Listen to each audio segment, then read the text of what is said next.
অর্থমন্ত্রী বলেছেন যে সবার জন্য বাজেট হয়েছে। তো আসলে এটা কি সবার জন্য বাজেট মনে করেন কিনা? আর লক্ষ্যমাত্রা অর্জন সেটি আমরা যতদূর মনে করতে পারি যে 2007 সালে অর্জিত হয়েছিল, তারপর থেকে আর অর্জিত হচ্ছে না। একটা প্রতিবারই একটা মানে সংখ্যা বসিয়ে দেওয়া হয়, করণীয় কি? লক্ষ্যমাত্রা অর্জনের বিষয়টা আগে একটু আলোকপাত করেছি। এটা নির্ভর করে সরকারের সদিচ্ছার উপর। শুধু রাজস্ব বোর্ড লক্ষ্যমাত্রা অর্জনের জন্য কাজ করতে পারে না, কারণ রাজস্ব বোর্ডে যিনি চেয়ারম্যান থাকে তার একটা রোল থাকে। সেখানে আপনি এফিসিয়েন্ট লোক দিলেন, কিন্তু সেখানেও যারা যায়, মানুষ তো চুক্তির জন্য কন্ট্রাকচুয়াল অ্যাপয়েন্টমেন্ট, যেটা আমি ঠিকাদারি, এটা পাওয়ার জন্য সরকারের সাথে সবসময় তেল মারে। আমি পরিষ্কার বুঝি, রাজস্ব বোর্ডের চেয়ারম্যান তার একটা ভালো টিম নিয়ে কাজ করবে।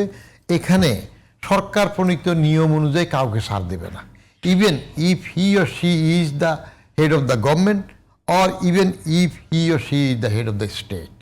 নিয়ম মাফিক যেটা আছে নেবে। তো এখন নিতে গেলে যদি সরকার নিষেধ করে দেয়, বদলি করে দেয়, কাজ করতে না দেয়, তাহলে তারা কাজ করতে পারবে না। রাজস্ব বোর্ডের চেয়ারম্যান বা ওখানকার লোকজনের ঘাড়ে দুটো মাথা নাই। রাজনৈতিক সরকার যদি বলে you go forward and you march on as per my rules and regulation, support দিলে হবে, তাহলে এটা কোনো অসুবিধা নেই। আমার সময় তো হয়েছে 43,850 কোটি থেকে 47,000 টাকার উপরে গেছে। তারপরে তো আমি 15 মাস আগে চাকরি ছেড়ে দিলাম। আসেন, উনি একটা মূল্যবান কথা বলছেন যে বিভাজনের রাজনীতি, এটা বহু আগের থেকে বলে আসছি। এই যে প্রতিহিংসার রাজনীতি আমাদের, আওয়ামী লীগকে নিষিদ্ধ করাটাই তো আমি পছন্দ করি না। আমাকে ট্যাগ দিয়ে তাহলে কি আপনি আর, আমি কোনো দল করি না, আমি যার পক্ষে বলি সে খুশি হয়ে যায়। বাগানে হাঁটার সময় জামাতের একজন বলতেছে আমরা ক্ষমতা আসছে আপনাকে ভালো পোর্টফোলিও, জানলে হঠাৎ করে কেন বলে যে আপনি একটা টক শোতে বলছেন যে আমরা খুব ডিসিপ্লিন। হ্যাঁ, আমাদের ডিসিপ্লিনের সাথে বাকিটা বলেন না কেন? এত ডিসিপ্লিন যদি আপনাদের বলা হয় রক কাটিয়ে দেবো, এসতে দেবে, আপনার তো রক কাটিয়ে দেন। এখন আলী বড় একটা দল আওয়ামী লীগ, বাজাদ আরেকটা বড় দল, আর বাজাই বাংলাদেশ জামাতে ইসলামী। জামাতে ইসলামীটাকে আমি ভিন্ন দল মনে করি, এটা এবং বাজাদ এক।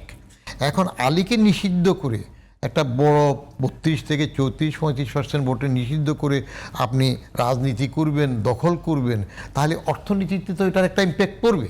ওই যেটা ইনি ব্যাখ্যা দিলেন ব্যবসা হিসেবে, তার প্রতিষ্ঠান থেকে শুরু করে সবগুলো, এখন তাকে কি করতে হবে? টিকে থাকার জন্য এদের সাথে আতাত করতে হবে ইন্টারেস্টের জন্য।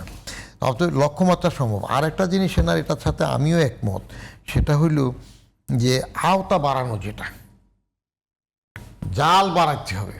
টাকা আছে, আপনি নিচ্ছেন না কেন? যে দে তাকে শুধু লেবু চিপা করতে চান, তার উপর চাপ বেশি দেন, নেট বাড়ান। একটা ছোট্ট জিনিস আপনিও জানেন, উনিও জানেন, আমাদেরকে শেষ করতে হবে, একটু শেষ করছে। রিটার্ন কত আসে, টিআইএন দাঁড়ি কত, আর রিটার্ন কত আসে, কেন কম আসে? আপনি ওটা আনতে পারছেন না কেন? আর ব্যবসায়ীরা যেটা বলছে যে এরা বেকায়দা থাকে, এটা আমি ওখানে থেকে বলছি বেকায়দা থাকে না, এটা গিভ অ্যান্ড টেকে আপোষে থাকে।